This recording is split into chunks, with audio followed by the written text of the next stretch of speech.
Welcome back to another segment of Mindset Monday with me, Matt. These are episodes where I share with you what it took for me to get to where I am today. 13 years sober, having restored my marriage, becoming a better father, a better husband, becoming a better man. It's in these episodes that I give you the most helpful parts of this journey. The stuff that I think can be most beneficial to you. I'm here to inspire you. I'm here to remind you of some truths that maybe you've forgotten, to give you anything I can for this week coming up that helps you. Maybe a little thought here and there, maybe some hard truths that you have to really start to look at. Whatever I can do to be of help, that's what I'm here to do. Welcome back is usually what we do for our Wednesday episodes, but it's been so long, I feel like I had to drop that. So this is not a Wednesday episode. This is just me. It's just me. And thank you guys so much for your continued patience. We are almost at the end. It is now May-cember. It's at this time of the year after the standardized testing is done and everything else that the schools pack like every freaking award show and concert and all that stuff into like 1 month. And so like it's just nuts. It's nuts. If you're a parent with kids in school, you get it. It's probably the same for you too. We are also nearing the end of baseball season.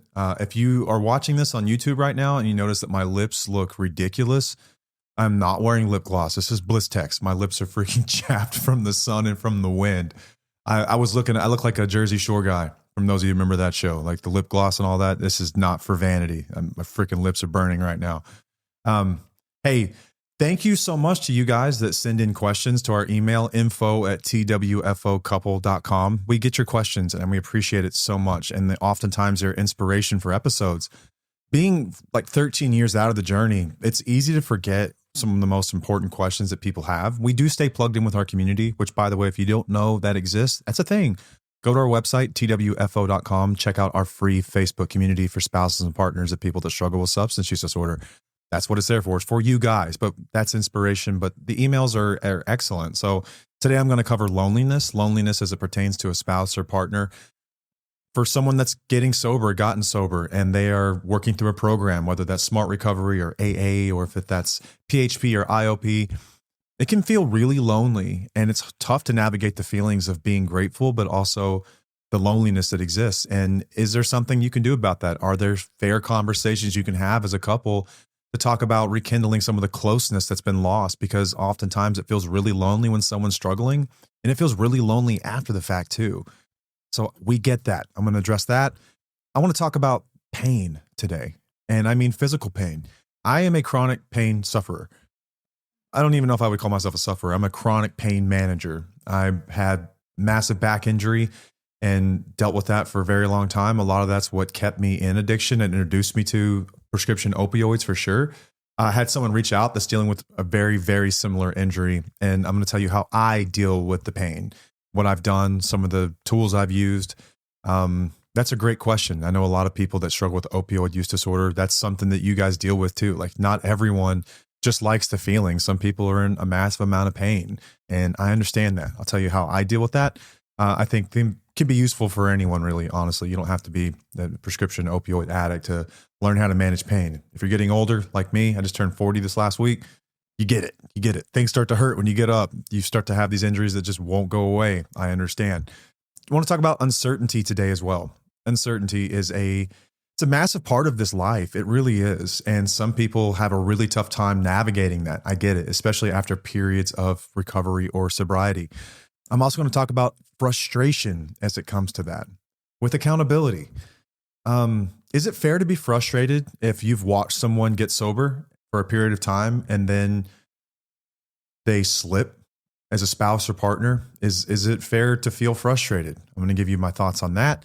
I'm going to talk about some really basic, like human tools here, just basic stuff for everyone.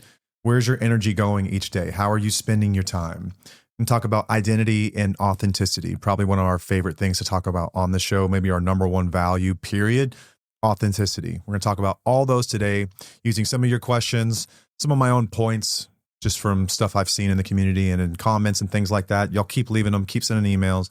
We really, really appreciate it. Best way to get a hold of us, info@twfocouple.com if you've ever got anything, or you can go to the episode description right now and you can click suggest an episode. and it will take you to our Buzzsprout page. That's our podcast platform, our hosting provider, and you can send fan mail and you can send questions there. So if we think it's worthy of an episode, we'll use it. But regardless, we still appreciate it. So thank you so much. Hey, thank you to SoberLink as well. SoberLink's a sponsor of our show.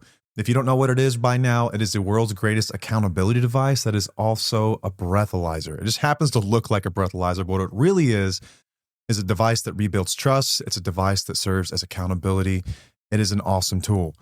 If you were someone like me that struggled with alcohol and you've told people that you love and you meant it and you said, I've got this under control, trust me, I can do this, and you've come up short and now you're at the point where things are breaking apart, SoberLink is something you need to consider, something you need to look at. Here's how it works. You voluntarily get this thing. You tell people in your life, I'm serious. I'm doing the deal. I'm going to get a SoberLink. You volunteer to blow X amount of times per day, whatever that might be. You agree on the times. You set it up. Each time you do, a network of people that you trust get alerted. So they're going to get an alert on their phone, whatever it might be. It keeps you accountable because you know that you've got that test coming up. So you're not going to stop at the store on the way home. You're not going to keep that beer hidden in your truck or that bottle under the seat or whatever it might be because you know you've got that. It does help keep you from acting stupid. When I say stupid, I mean like in a very an endearing way. I get it. I know what it's like to make those decisions without really thinking. And you think back and you hit yourself in the head and say, wow, was I so stupid? Why did I do that? This can help. This can help in those moments of temptation. I promise you, it can be really helpful. But for your family members, for your spouses, for your partners, this is really beneficial. Man, they walk on eggshells all the time. They're scared to ask questions. They're scared to ask. They don't want to ask you, have you been drinking? They don't want to smell your breath. They don't want to have to wait to see what comes through the door. Have they been drinking? Have they not? Their responses a lot of the times are hinging on whether you decide to drink or not. You can take that worry completely away from them. At least they'll know if you do decide. They know what to prepare for. Maybe they've got some boundaries in place and they know what to do. They're not going to be home in those periods of time. Call a friend, get some support, whatever they have to do. But it's really great to just know what's going on. If you're someone that struggles with talking about what you're dealing with or when you're struggling, which we'll talk about in this episode as well, SoberLink's a great tool. And if you're someone who's just trying to keep your children safe at this point, SoberLink's there for you in those situations as well. It is court admissible in all 50 states and in Canada. You can get these things written into your custody agreements. Now, SoberLink has changed their promotion. At one point, they were giving listeners like money off. They were sending gift cards and things like that. They're changing it up, okay? So that is no longer available. That offer has expired. Now, if you go to soberlink.com/wheels, they're giving you a really cool resource for how to talk about a problem with drinking. We get this all the time too. Like, how do I even bring this up? Like, how do I start that conversation? SoberLink sounds like something I may be interested in, but like, where do you start? They've created this awesome, really helpful interactive guide. Go to soberlink.com/wheels, enter your email address in, and they will send you a copy of this thing. It's so cool. I've gotten a chance to take a look at it. I think it's really helpful. I think it can be a great conversation starter for a ton of people. So support the companies that support our show. If it sounds like something you may be into, go to soberlink.com/wheels. And by the way, you can rent these things now. No more upfront costs. You can rent them for as little as $19 a month. So there's a monthly plan cost, of course, but the rental is helpful because you no longer have to purchase this thing upfront, right? Every dollar counts. $19 a month. Hey, man, it's only your relationship. It's only your marriage. Hey, let's make it happen. Let's figure something out. While you're on the internet, go to twfo.com to learn more about what it is that we do. We've got our free community. We've got merch. I'm wearing one of our shirts right now.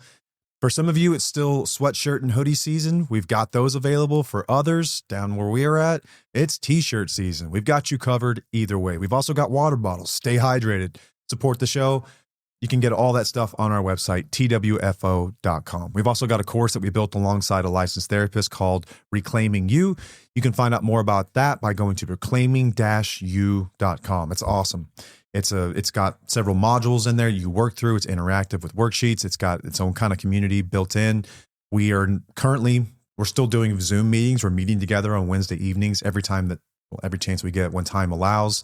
And that's not exactly part of the course, but it's something we're doing and we're going to continue to do as long as we can. And we have some awesome, really healing meetings. Paige and I are in those, and you also get office hours access to us. And what I mean by that is that you can shoot us an email and you'll get a reply. We take a lot of pride in being there for people in their most trying times. And so we love being able to do that for you guys. That comes with Reclaiming You. Find out more by going to reclaiming-you.com. And let's get this thing started. Let me pull up my outline really quick. I was coaching the kids all day today, and I'm so proud of them. They came in second in the tournament, really tough, but man, come a long way. It's a team that only won, I think we won one game last season, and this season they've multiplied that win total by so many, and it's just their hard work. And I'm never not amazed by the things that parents are willing to do for their kids, showing up and sitting at ball fields all day long. And I can only imagine that a lot of you are doing the same things while you're going through all this stuff, whether that's early recovery or that's some really tough times in your recovery, or if that's maybe you've recently split, but you still show up for your kids. And that's going to be one of the themes that we do talk about today. But the first one that I wanted to discuss was the loneliness that takes place during addiction and during sobriety. Someone reached out, and my heart goes out to you. Thank you so much for writing in. But someone that has a spouse that is working a program, a 12-step program, and they're in recovery. Like, they're really doing the deal. They're in meetings all the time. They're getting coffee with people who are in the program. They're talking through, phone calls, and they're helping people who are newly sober stay sober. And what this often looks like for a spouse is this very strange place of being kind of torn into, where on one hand, you are incredibly grateful, and it means everything that this person is getting sober and they're doing the deal. Like, truly, spouses are grateful. But on the other hand, it is a really lonely place to be. I remember Paige and I went through this phase, and me being me and just being really naive, and at the time of my life, really not considering what the experience of other people was like. Like, I wasn't always just super attuned to this. I was just kind of naive to the fact that even in recovery, I was still leaving her alone in a lot of ways. And I wasn't really considering what it was like to be her. She was lonely during the addiction. She was lonely in recovery. And I think this is the tale of many, many spouses and partners. It's exactly what they wanted, but it still hurts in a lot of ways. And I get that. No one really prepares you for this part. I know treatment centers don't. I remember the family program and treatment, and what they're really doing is trying to get you enthusiastic about this journey ahead of this person getting sober, because that is the first step. If you're going to do what we did, right? The person's got to get to recovery in some way. And I'm not saying 12-step is the only way to do that, but for a lot of people, that's the path they take.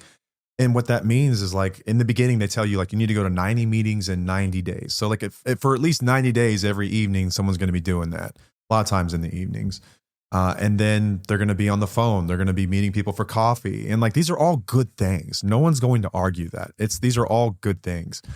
And it's a really tough thing to handle as a spouse, because you are still alone. Your needs are still not being met. Your family is still kind of fractured in a lot of ways. Now, is it better? Yes. But is it ideal? No. Does it last forever? Also, no. Here's something that I would like to tell you about our story. We went through this very same thing. And I think it was longer than 90 days for sure. This was probably 6 months of this going on, where I was just really, really, really in on recovery. And Paige handled it like she handles everything, with grace and with understanding and empathy. Like, she understood what I was trying to do. And she had a really loving but stern conversation with me at some point about this, and told me, like, hey, I am so proud of your recovery. I am proud of what you're doing. I see differences. Like, this is amazing. Like, you're present. I see the light back on in your eyes. Like, we connect more than we used to, but there's something we got to talk about. And that's the fact that you're gone every night, and I'm handling the lion's share of everything that takes place at our home. We had a little girl whenever I got sober. My daughter was 9 months old. These are little kids. So for those of you that have little kids, you get it. Like, they need you all the time. They need something all the time. And if that's one parent dealing with that, it's really tough. You're exhausted. Like, you're just flat exhausted. Caring for little kids is tough. We were at my niece's birthday, and she's 4. And I was over there at my brother's house this last weekend, and we were around a bunch of little kids, and kids were getting like diapers changed, and they were just being 4, and like, they need their parents a lot. And I just looked over at Paige, and I'm like, you remember how like tiring this is? Like, it's exhausting, man. as someone in recovery, you have to be cognizant of that. You're going to have to wear a lot. You're going to have to take on a lot because it's really tough for your spouse, but I will recognize it's also tough for you. You're learning how to walk on your own 2 feet without substances for the first time in your life. Your emotions are incredibly raw and it's really difficult. And I get that. But we've got to be able to do more. We've got to be able to carry a little bit more than that. It's a lot, guys. It's a ton. Like I think about this time in my life and it's such a blur because I was nonstop going. We don't get to just completely negate or neglect our responsibilities as partners, as parents, as professionals, just because we're in recovery. You're going to have to carry more. You've got broad shoulders for a reason. You can do this. You can. Your recovery ultimately has to come first, but what can that look like without affecting the family unit too much? I'll tell you like what we did. After that conversation, I got on an app. There's an awesome app it's for meetings. Let me just figure out what it's called. Hang on. I'll tell you exactly what it's called. It's really helpful. Well, when you open the app, it doesn't tell you what it's called. It's got a chair. It's got a chair. The icon's a chair. Type in AA meetings in an app store and it'll pop up. Someone with a chair. Meeting info or something like that, meeting finder. And I looked at meetings that had either early morning meetings or it had noon lunch meetings. And I love noon lunch meetings. You get different crowds at different times. In the evenings, a lot of times you get like a pretty packed house, but you would be shocked how many people are there at either like 6:30 in the morning or at noon. If you're there at noon, you're there with a bunch of professionals usually, or older folks who have a lot of established recovery and they're retired. And that's just kind of like their midday, kind of their routine as they go to meetings in the middle of the day. And so I had a really awesome group and it was kind of split. There was like professionals that were dealing with the same things that I was dealing with, like new recovery, being a professional at the same time, and then also the family stuff that was going on. And then you also had people with really tenured sobriety, people with like 30, 40, 50 years, and they were sharing their wisdom in those meetings. I loved the noon meetings, but I know what I really loved about that was that it wasn't taking time from anyone else. It wasn't taking time from our family. It wasn't taking time from Paige. I was able to be there in the evenings and I was present and I was able to do all that good stuff. And that was awesome. And I think if I had to go back in time, I would grab myself by the ear and I would pull myself in to have a close personal conversation. And I would remind myself that what she's dealing with matters too. I talked a lot about what I was learning and I didn't talk as much about what she was going through and what it must have been like to be her. And I can only imagine what that's like. And some of you are probably really frustrated and it takes a lot for you not to blow up and get really upset. And it's a tough thing because like on one hand, like it may be a valid crash out for you to be really pissed off right now. I get it because you're dealing with a ton and like they've put you through hell. And now that they're sober, like you're happy, but at the same time, you're still kind of going through hell. And like, I get it. You got to carry a lot too. Early recovery, especially as a couple, is really difficult, man. But we have to manage that stuff. And as people in recovery, I will always say, I have the lion's share. I have the larger burden of repair to do, which means I'm going to have to carry more. And like, so be it. You can do it. You can do it. So no one said, no, I don't want to hear from anyone that they can't. Yes, you can. You absolutely can. How much in your schedule you're willing to bend. You can figure it out. Like I sacrifice my lunches forever. It's fine. Like I would eat at my desk, I would make my food and I would just eat when I got back and I would eat while answering emails and answering the phone and everything else. Like still able to feed myself, but I was still getting my recovery stuff. And I would do a lot of service work and I would just space that stuff out as much as I could. You need to be cognizant. You need to be cognizant of how they're feeling in these moments. And spouses and partners, if you're the one listening and your spouse who's in recovery doesn't listen, have a conversation about it, man. You're still in a marriage. You're still in a relationship with somebody. Your voice matters. And I think that you're smart enough to approach it in the right way and always open it up. I like the compliment sandwich, right? You start with something really kind. Hey, I'm really proud of all the work you're doing. I see the changes. This is amazing. I just want to talk to you for a moment about like what I'm dealing with in the evenings and how tough this is. And I'd like for us to find a way that we can still be a family in the evenings and not take too much time from the family while you're still getting your recovery. I'm so proud of you. What can we do to figure this out? See how I did that? Compliment, tough stuff, compliment. It's an easy way to have a tough conversation. I do this all the time. And honestly, it's just kind of where my heart's always at. Like I can always see the best in someone. And also we can address some things that probably need to be worked on. And I have an open door for that stuff too. I'm always willing to hear criticism or feedback or any of that stuff like that, dude. Yeah. No one's perfect, right? We should all be open to hearing that kind of stuff, but it is a totally valid feeling. I just want you to know that a lot of times it's a transition, not a destination. I have seen people, I'm not going to say it never happens, that stay way too involved, way too long. And they think that a lot of people, here's why I think it happens is when you get sober, a lot of people are like, well, don't change the recipe. You know, it's like, this is working.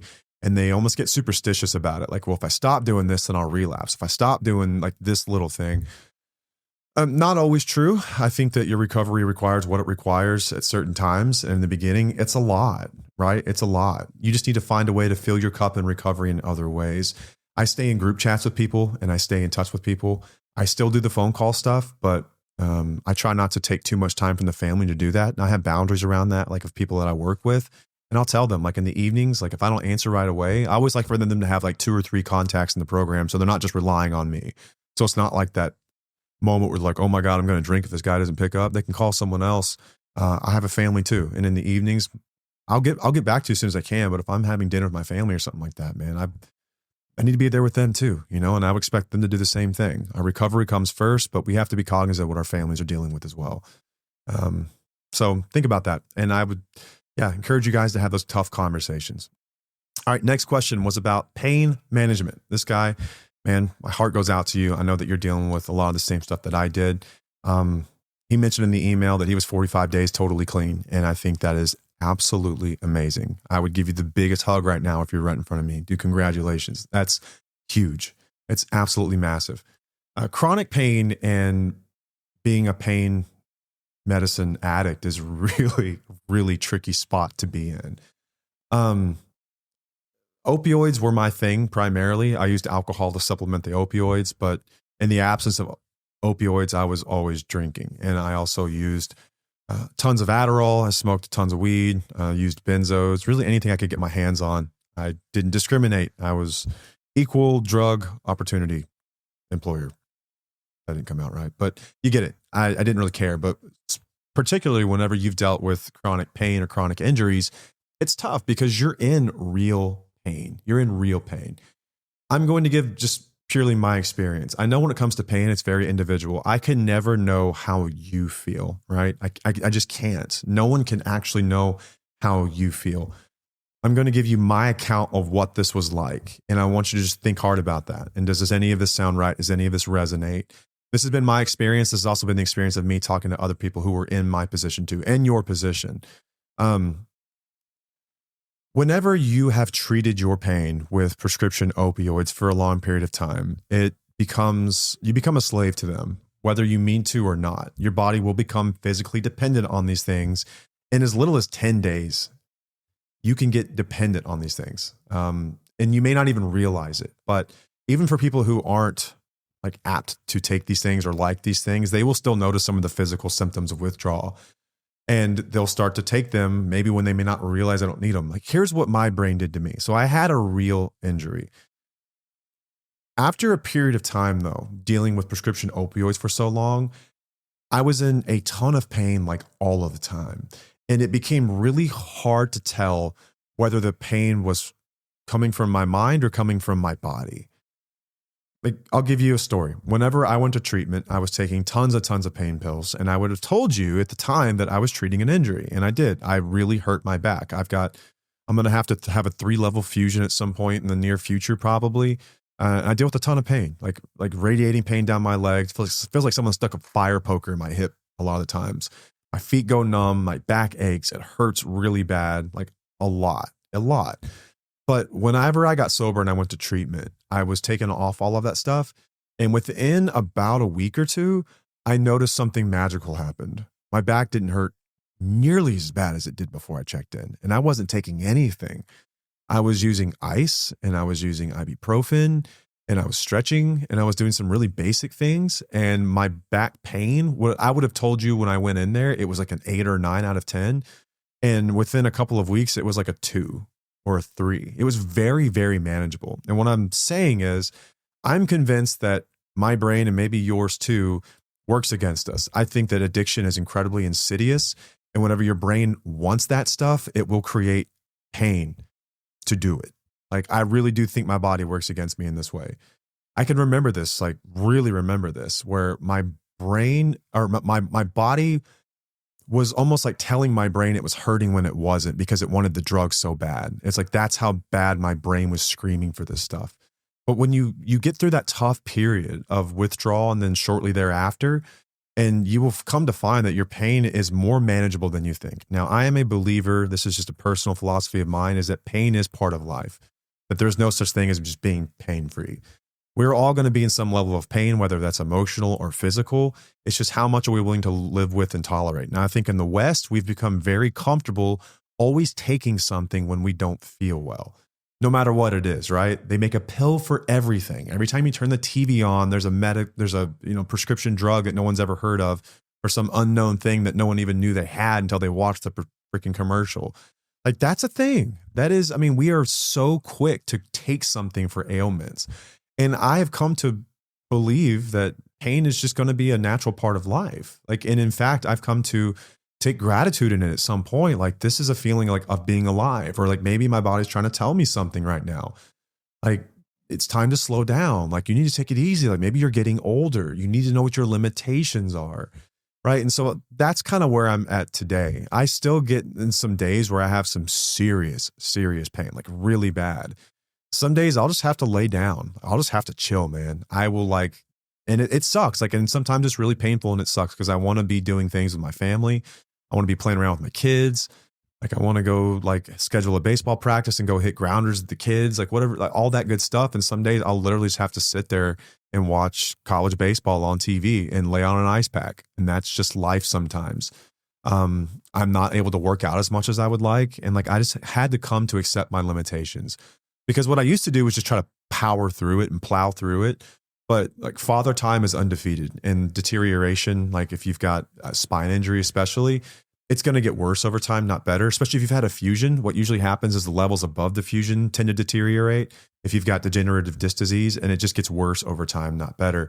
And so what you need to understand is that your back or your body is a finite resource, and you have to manage it like a fuel tank of sorts. There will be sometimes you're able to really go hard, sometimes that you're not. But you have to be willing to look at alternative ways to treat that pain too, right? Anti-inflammatories are really great. A lot of the pain comes from inflammation, especially nerve pain. Tylenol, Advil, Aleve, ibuprofen, these things can be really useful. There are more natural remedies. Some of them I've tried, some of them I haven't. I haven't felt like many of the natural stuff has been really successful for me. But there's read into it. Eastern medicine's got a lot to say about this kind of stuff. Maybe that could work for you because you're going to have to look at alternatives.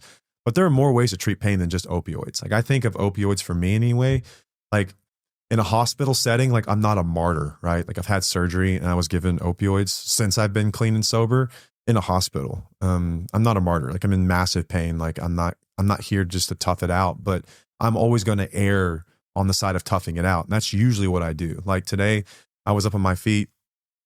We had 3 games outside and I was moving around a lot and my back was freaking killing me.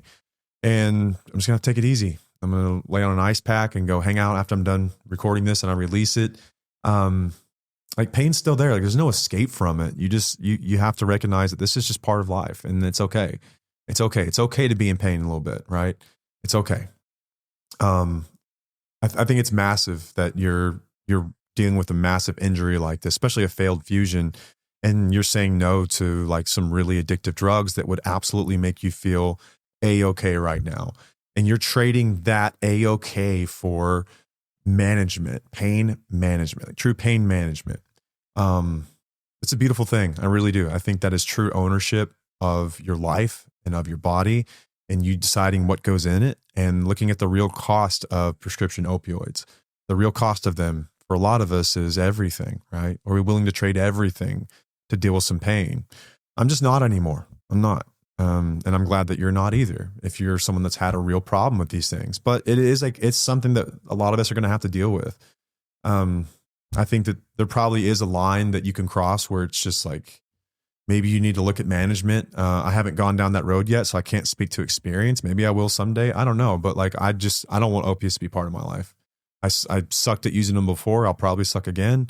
and I'm going to avoid it as long as I can. You know, that's my plan.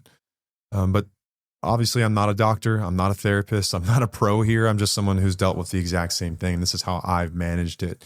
And I deal with pain, man. And it's like, you know, between me and you can wear that as a badge of honor because I know what you're going through. And the chances are the people closest to you understand what you're going through too, man. Just be gentle with yourself and take it easy. Understand what your limitations are and try to, you know, treat it as holistically as possible.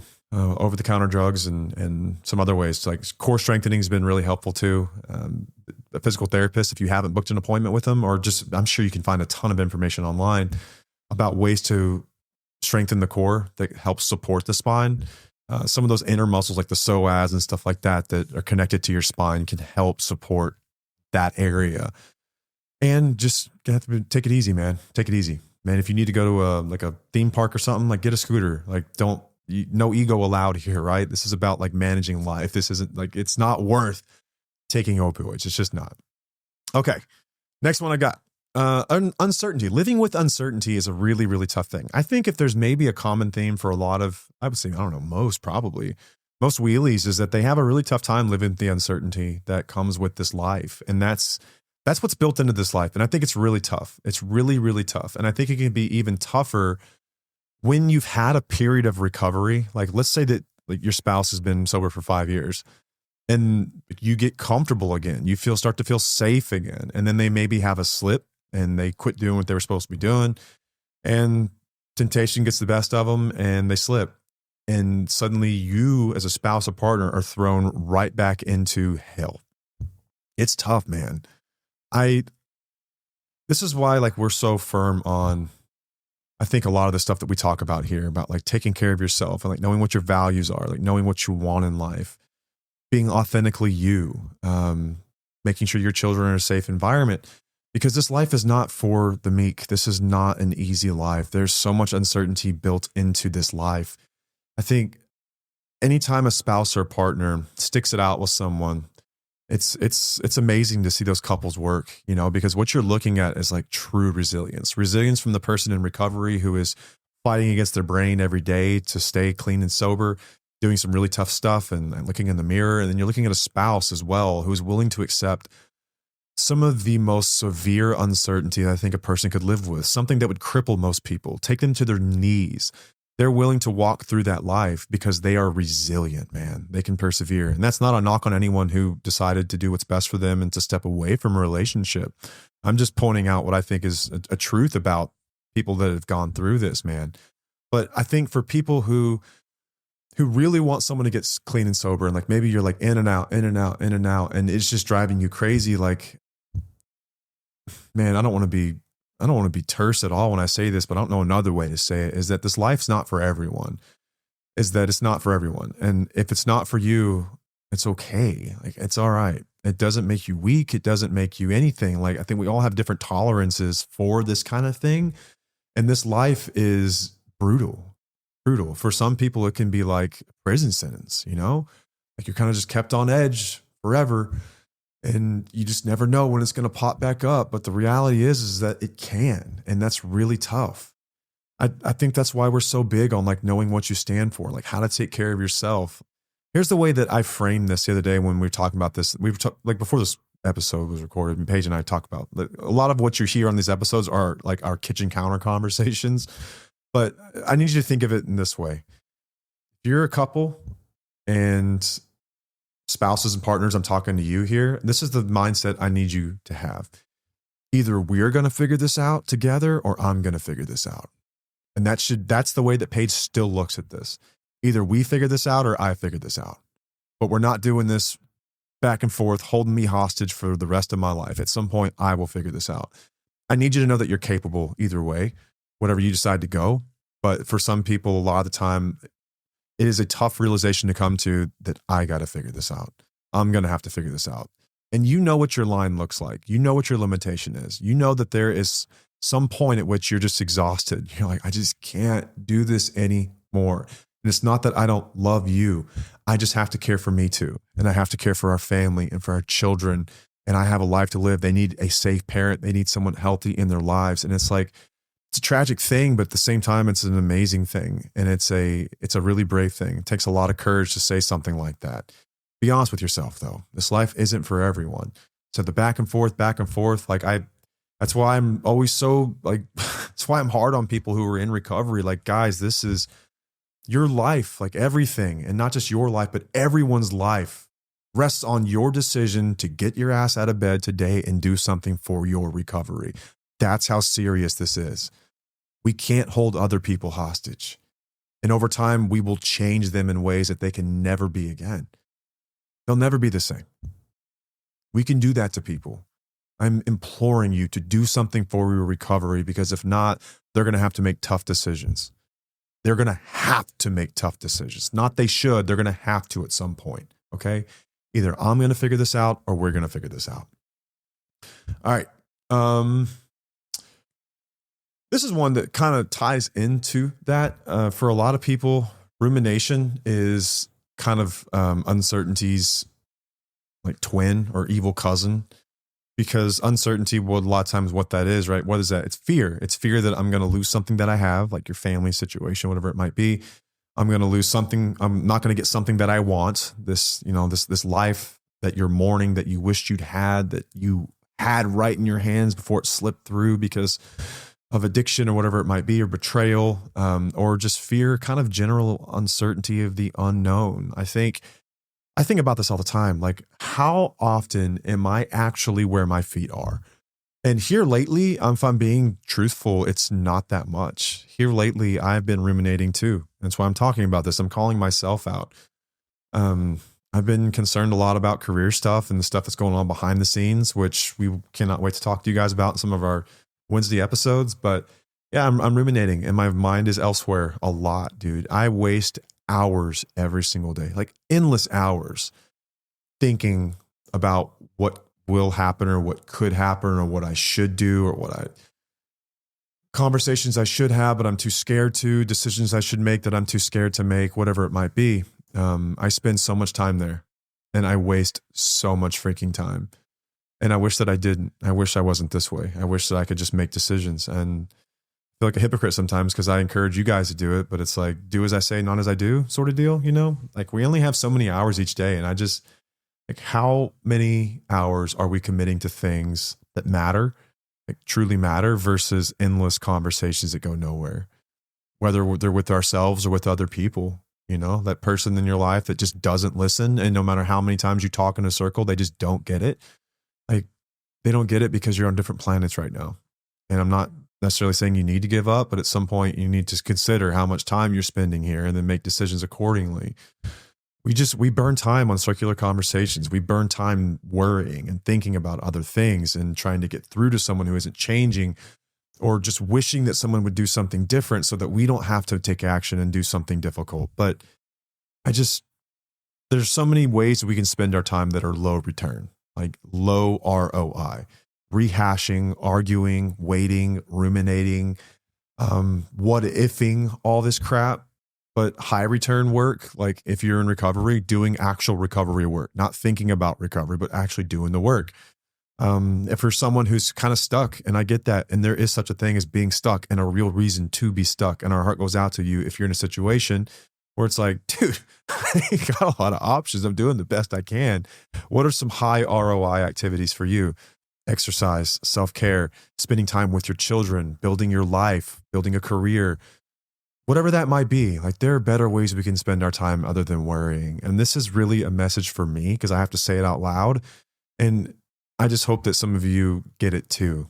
I think that we're a lot alike, and I'm hoping anyway that that's helpful for someone this week. If you're someone who's kind of stuck on the teetering of doing something, like, okay, even if we're not going to make a decision today that like changes everything, what can we do today that is beneficial to us? What can we do today to care for ourselves and focus back on us instead of what other people should be doing or ought to be doing, or worrying about emotionally immature people and how the hell did they get so stupid? Like, you can think about that all day and it doesn't get you very far. It just doesn't. If anything, it just drives you crazier. And in some cases, it can drive people away. Like, the people in your life who love you are probably tired of hearing about it. Just like Paige is tired of hearing about my crap, you know, like, it happens. They're human too. They love you, but let's just be real. Focus back on the things that you can control, less on the things that you cannot control. That's really beneficial. Sometimes it can just buy you time. Sometimes it can clear your head so that you can make tough decisions. But eventually, I promise you, you will come to a point where the decision's easy. It just happens. It happens one day. I think that we all come to a point in our lives where we're like, this shit stops today. And you're not even sure what causes it. Talk to anyone who's ever done something like that. They're like, I'm just done. I'm done. I don't have any more in me. I'm done with this shit. You just get fed up and you take action. In the meantime, don't worry about it so much. Not to say that you shouldn't care about it. It came out wrong. Let's not ruminate on it. Let's take action on things we can control. How about that? All right, next one. Paige told me to talk about this. Kind of back to the first question about someone who's like in recovery, but they're really taking a lot of time from the family. I think back to the early days in my own sobriety, and I think back to those early years where we were learning so much about each other again and so much about life. Like, y'all, you've got to talk. You need to talk to each other. I know for a lot of guys, it's tough to talk, and I've had whole episodes that I did my best to introduce like how to start talking to each other. But spouses and partners too, I think that a lot of people walk on eggshells and they're not sure what they can say, what they can't say. It's like, man, I'm not sure if I even want to bring this up because I'm just sick of talking about it. And I get it. Like, I understand. Like, in the early days, there were so many firsts. Like, there was a first family vacation where I wasn't drunk. There was a first trip to a restaurant near a place that something bad had happened. And it's like, you're haunted by so many ghosts of the very recent past. And sometimes you don't want to talk about it, but I would encourage you guys to talk about it. I think for a lot of times, spouses and partners don't want to make a big deal of this. They don't want to rock the boat or trigger someone, but I would say it's actually the opposite. I think it's amazing that you've recognized someone's growth, and you should bring it up and say, hey, like if you're on vacation, like we did this like early vacations, she would like look at me at dinner and just smile. And she'd be like, I'm just really happy that we're here. Like, we almost missed this. This almost didn't happen. The last time we were here, you remember what that was like? And I'm like, oh my God, yeah, that was awful. I'm so sorry. I'm so sorry. I'm so glad we're here. I love you. In that moment, I'm able to realize, okay, she's complimenting me, but also we're kind of bringing up this dark side. And that dark side is part of you, whether you want to acknowledge it or not. It's part of your lives. In recovery, you have to live with this past, and you live with the hope of the future as well. As a couple, that's what you do. In those moments, you should talk about them. As spouses and partners need to process that stuff too. And you should be a safe place for them to do that. And you should be hearing this stuff with humility, understanding that they're not attacking you by saying any of this stuff. In fact, they're saying the opposite. I'm proud of you right now in this moment. On the other hand, understand what that must have been like for me. And I hope that you do see that, right? That they see that you're proud, that they're very proud on one hand, on the other hand, like, hey, that was hell. And that's a good thing, because it's not hell right now, but it's okay that it was. And it's okay for them to say that. And you guys can have conversations about it. I hope that you're talking. I just hope that you're talking. I hope you're talking about things that you learned. Like, for so long in addiction, there was a fog between me and my wife, and I didn't know how to talk to her. Or if I did, I didn't care to. I was just so clouded by everything else, my own stuff, my own selfishness, whatever was going on in my life. Guys, we're all alive for the first time. We're all adults for the first time. And every day you have learned something. You've experienced something of value that you can share with your spouse. That's what it is ultimately. Your best friends. Share your lives together. Start to talk. Start to connect. Whatever that looks like. I would just encourage you guys to connect. And on that same vein, another thing Paige told me to bring up is authenticity. And it's funny, Paige has always been like a massive rule follower, like loved the rules. Even the unwritten ones. She followed all the rules in the world. And then she met me, a guy that didn't think that there were any. We found a happy middle ground, a happy medium. And what I'm saying by saying is all of this is like, maybe our number one value is, I've mentioned it before, authenticity. Be you. To thine own self be true. Whatever that means for you. There is no rule book. Y'all have heard me say this forever. There's no rule book that exists. Whatever decisions you make that you feel are best for your life today, make them. Do it. Whatever that means. Take the trip, get the tattoo, say the thing, start the business, whatever it is, be you. We have a very short period of time here. And that's become incredibly relevant in my life here lately. Some people that I love dearly, truly, that are dealing with some illness right now. And you're just reminded how short this life truly is. And when I leave this planet, I don't want to feel like I was living it for anyone else other than the people that I love the most and my true self.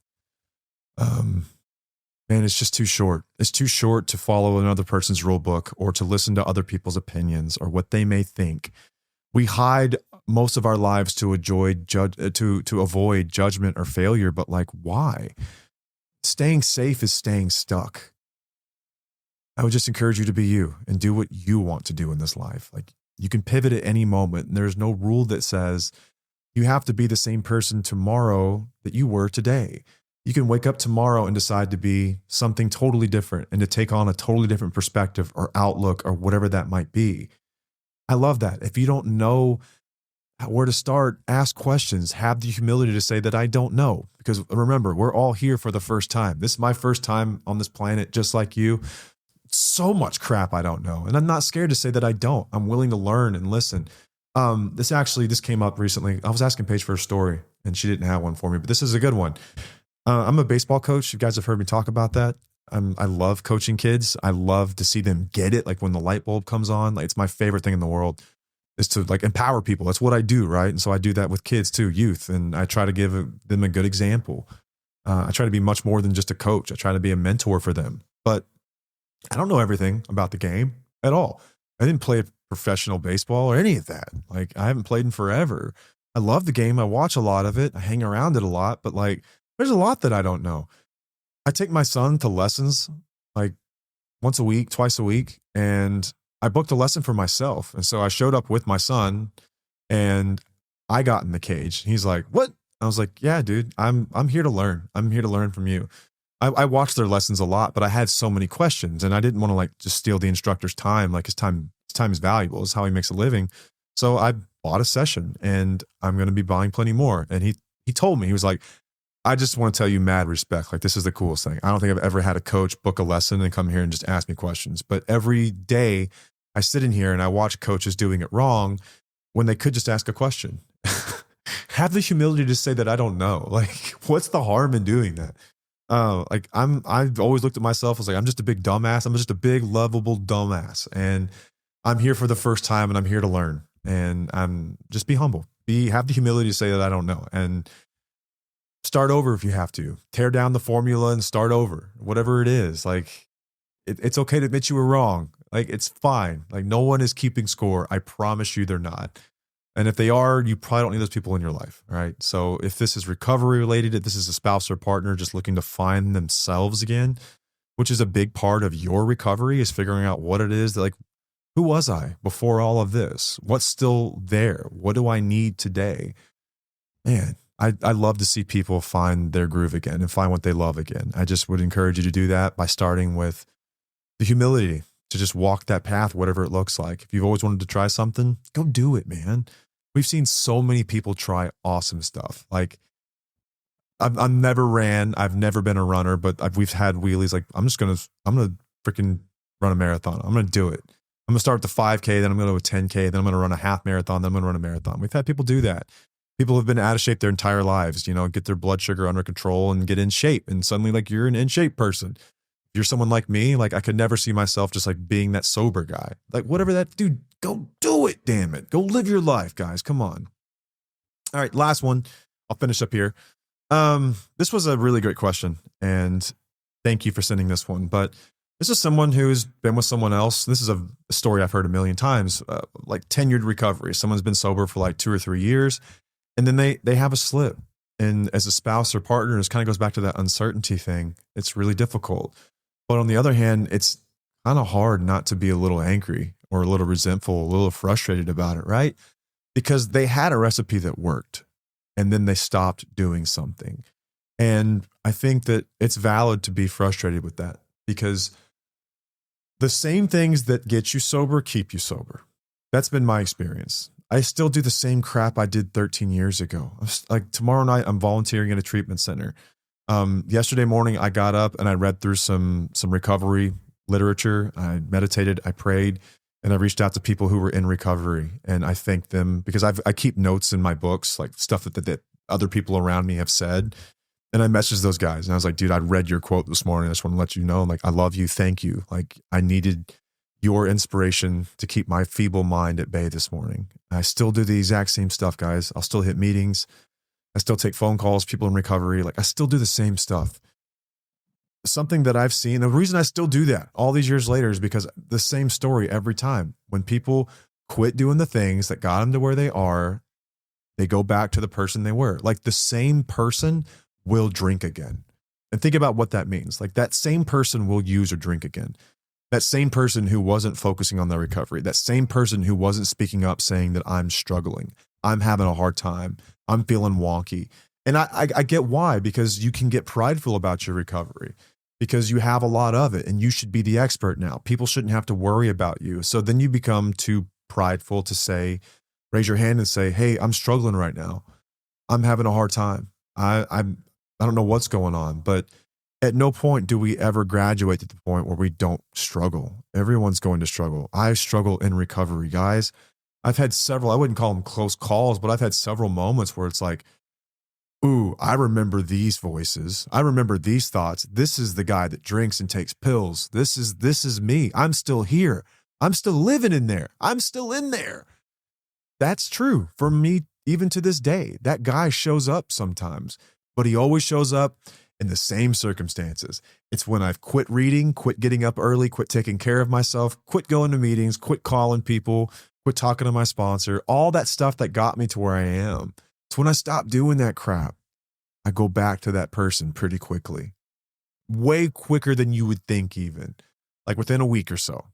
Here he is. He's back. Here comes Hurricane Matt. That's just the reality. And I think as a spouse, damn right you got the right to be frustrated. Like, what the hell, man? You know what to do. You just need to do it. And it's like you want to thunk them on the head. Like, what are we doing, man? Come on. Yeah, it's right to be frustrated. I get it. Like, I get it. I know why people would be pissed at me if I was struggling and didn't say something. It's like, dude, you've always said something. Why do you think you can't now? The only real answer is, I didn't want to be a burden. Well, why would you be a burden? Because you struggle? We all struggle. What the hell, man? We're here for you. Yeah, well, I felt alone. Well, why'd you feel alone? Like, when you feel alone, who's moved? Like, who moved? We didn't move. We're here for you. Like, you were feeling too prideful. You've lacked the humility to come forward to say that I'm having a hard time. Like, it's up to me to take charge of my own recovery. Yeah, that's got to be really frustrating as a spouse. I get it. Valid crash out. That's my take on that anyway. I think you got the right to be a little upset. Like, I know that there's compassion there because you get that addiction is something that people will deal with in some shape or form the rest of their life. Whether, I mean, even you're not dealing with the substance itself, you're dealing with like, damn, that crazy bastard's still in there that will think that that's a good idea even after what I've been through. I get it, man. I totally understand what that must be like. I think valid to be frustrated, but what do we do now, right? For everyone, that's going to be a little bit different. For some of you, it's okay, let's do an autopsy of what happened. Let's figure it out. Let's correct it. I think if you're someone in recovery, you owe it to your loved ones to give them a plan of action, and then you follow through on that. You follow through on that, right? It's not for them to babysit you. You deliver the plan, you go, and they decide if that's okay with them or not. For spouses and partners, if this is a dangerous situation for you, if this can get volatile really quickly, that's what those boundaries are for, right? If this is happening in my home, I will not be party to it. I will get to safety for X amount of time, maybe forever, whatever that looks like. Hey man, you know what's best for you. I can't tell you what's best for your situation, but you know. Here's what we can't do is just act like it's not a big deal and that it's like, no, like whatever, just keep going. No, like we have to take stock of this thing. We have to arrest it. Slips happen with people all the time. I've seen it. I've seen it go one of two ways. I've seen it where someone's like, oh, what's the point? And then they stay out drinking and using for many, many years. I've seen other people have a slip and they come back and they're like, dude, I screwed up and I know exactly why. It's because I've been struggling now for 18 months and I didn't open my mouth and say anything because I didn't want you guys to think less of me. And I'm going to have to hop back on, start back from formula, square one, let's go. And then they go, man, and they live happily ever after. Maybe it happens again, but that's what they do. They get back on. Like, you know what works, get back on what works. It's kind of that simple. Like, let's just say, put it in terms of something else that a lot of people can understand. Weight loss, right? How many times have we gotten in really good shape in the summertime? Holidays roll around, we put on 20 pounds. Spring rolls around and we look at ourselves in the mirror like, oof, I don't like that. All right, well, what do we do about it? Let's get back to what worked. Let's eat right, exercise, drink more water. Let's do that, right? That's kind of like recovery, but the stakes are maybe not higher, just as high, because we're talking about your health, but I would say higher because it affects more people around you. And it's just your kid's childhood. Not like it's any big deal. Like, come on, yeah, like it's the biggest deal in the world. Like, this is your family, this is your life. Take care. I think it's totally valid to be a little bent out of shape about that. I understand. I get it. I would not tell anyone how to react necessarily. I think that it's your pain, your frustration, your anger is valid. But I think that we all have to prepare for this moment in advance. Like Paige has already said, like, dude, I don't know if I can do it again. I don't know if I can do it again. Like, I'm not saying what I necessarily will do. I mean, I think she's even said on the air and on the record, like, I just don't have another relapse in me. And like, that's fair. And when I hear that, I know what I need to do. I need to keep showing up and keep doing what I'm supposed to be doing. And chances are, if I keep doing that, I'm going to be in good shape. You should always add things to your recovery. Don't take anything away. Make sure you're doing that stuff, man. It's just like, this is your life force. Whatever you're doing has to keep you alive. This is what will keep you stuff away. Keep doing those things, man. Keep doing those things. It doesn't mean we won't struggle. Like, dude, I struggle still to this day, and I will talk about it. I'm struggling with XYZ, whatever it might be. And like, I'm having those thoughts again, man. Just because someone has tenured recovery doesn't mean they don't struggle. You still struggle. Most people just get quieter about it because they have an ego around, I'm the sober guy. I'm supposed to be the guru. We're never gurus. We're never like solved the equation. We just figure out different ways to beat this thing day in, day out. And it's what you're willing to do today that keeps you sober today. And you don't get to stay sober tomorrow off of what you did yesterday. Every day, the rent is due. Wake up today with a renewed sense of what am I going to do today for my recovery? Spouses and partners, the exact same thing for you. Do not let someone drag you by a chain. You are not doomed. You have decisions you can make too, okay? What are you going to do for your recovery today? What are you going to take charge of today? What can you do today? Can you set a therapy appointment? Can you look at apartments? Can you book a marriage counseling session? Can you have a tough conversation? Whatever it is, you guys know what it is, right? Reach out to somebody. If you're struggling, there are far too many people in the world to struggle alone. And there's someone that gets it. There's someone that understands. I promise you. Just because they're not saying it doesn't mean it's not happening. We all struggle. Everyone does, man. Everyone struggles. And it's okay. Let's just admit that. Let's start with that, and then let's go from there. All right, that's what I've got for this week. Again, hopefully we are going to be back on track sooner than later. Let's get through May December and see what that looks like. And then we'll see about sitting down as a group, me and Paige, and talking. I've got some cool guests set up too, just haven't been able to get them because life's just been nuts. So thank you guys again. Thank you for being listeners. Thank you for joining us. Until next time, I'm Matt, and I'll see you.